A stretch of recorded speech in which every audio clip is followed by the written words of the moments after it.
Sementara kita menanti PRU diumumkan dalam beberapa hari lagi, ditimbulkan pula ura-ura bahawa Parlimen akan bubar. Sah, Perdana Menteri akan menghadap agung pada Khamis ini.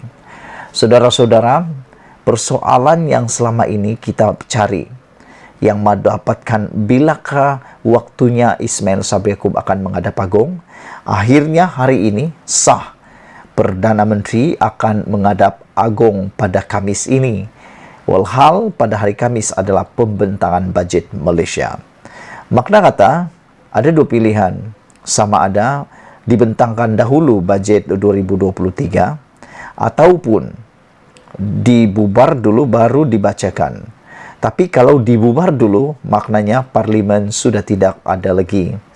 Jadi, oleh sebab itu, adakah belanjawan 2023 tidak akan dibacakan ataupun bubar selepas selesai pembacaan bajet 2023. Walau bagaimanapun, kita hanya mampu menjangka, tapi yang akan menentukan berkenan untuk bubar Parlimen ini hanya yang di Pertuan Agong.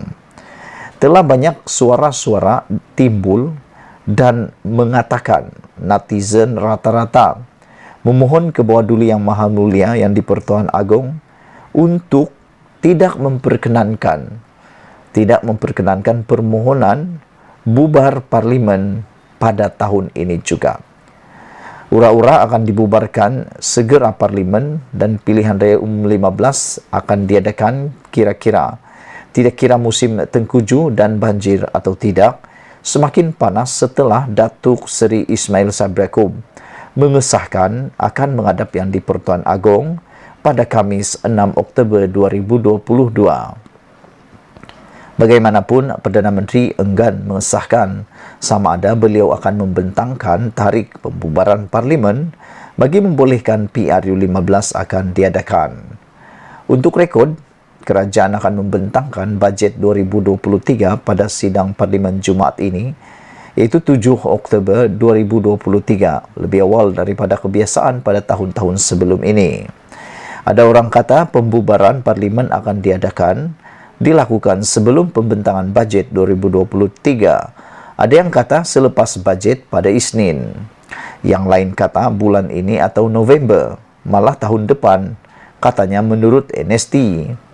Beliau berkata demikian kepada pemberita selepas menghadiri program Idea Bina Negara Anak Muda Keluarga Malaysia di Dewan Agung Tunku Chancellor University Teknologi Maradi Shah Alam hari ini. Beliau berkata demikian kepada pemberita selepas menghadiri program tersebut. Beliau berkata, tiada parti politik boleh mempengaruhi Perdana Menteri dalam membubarkan Parlimen bagi memberi laluan kepada PRU. Beliau berkata, walaupun sesiapa sahaja boleh memberikan cadangan dan pandangan mengenai perkara itu, ia tetap menjadi prerogatif Perdana Menteri. Tarikh pembubaran Parlimen tidak boleh dibincangkan secara terbuka, sama ada dalam parti atau dengan pihak lain. Hanya Perdana Menteri mempunyai kuasa untuk mencadangkan supaya Parlimen dibubarkan. Tetapi keputusannya terletak kepada yang di Pertuan Agong. Menurut pada Sabtu lalu, Setiausaha Agung PAS, Datuk Seri Taqiyuddin Hassan berkata, Perdana Menteri perlu berbincang terlebih dahulu dengan anggota Jemaah Menteri berhubung pembubaran Parlimen bagi membolehkan PRU 15 diadakan. Menurutnya, Jemaah Menteri boleh memberikan pandangan berhubung perkara tersebut sebelum Perdana Menteri membawa cadangan itu kepada yang di Pertuan Agong untuk mendapat perkenan. Perdana Menteri kena bawa ke Kabinet, biar Kabinet putuskan. Jemaah Menteri akan tentukan dan Perdana Menteri akan menasihati Agong untuk membubarkan Parlimen atau tidak, kata Taqiyuddin. Mengulas lanjut, Ismail Sabri juga berkata memorandum MOU dengan pembangkang akan sah sehingga Parlimen dibubarkan. Sudah tentu kami mendengar pandangan orang lain, tetapi keputusan untuk mencadangkannya masih menjadi prerogatif Perdana Menteri. Pada Parlimen ke-14, pertama kali bersidang pada 16 Julai 2018 dan akan dibubarkan secara otomatik pada Jun tahun depan. Dengan PRU 15 boleh diadakan sebelum 14 September 2023. Beberapa pemimpin politik termasuk Presiden PAS Tan Sri Abdul Hadi Awang dan penasihat DAP Lim Kit Siang berkata PRU 15 tidak harus disegerakan, memetik kebimbangan ekonomi dan musim tengkujuh yang akan menjejaskan rakyat dan kerajaan jentera kerajaan, katanya. Sekian isu hangat petang ini. Jangan lupa tinggalkan komen Anda, tekan butang subscribe. Kita jumpa lagi. Bye-bye. Selamat petang, salam sejahtera.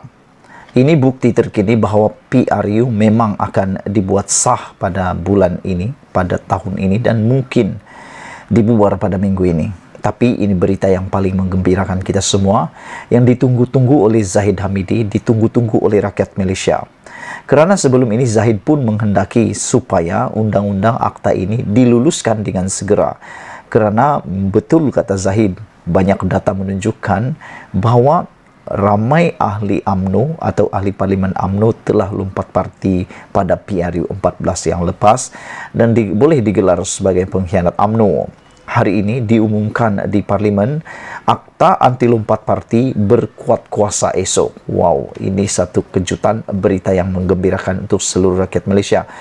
Saya secara pribadi sebagai penganalisis politik dan pemerhati politik, saya sangat gembira dengan penguatkuasaan ini. Dengan penguatkuasaan ini, semua katak-katak lompat parti yang suka sangat lompat-lompat tu bakal kena goreng. Bermaksud siapa yang mau lompat parti kena buat lompatan pada malam ini sebelum esok.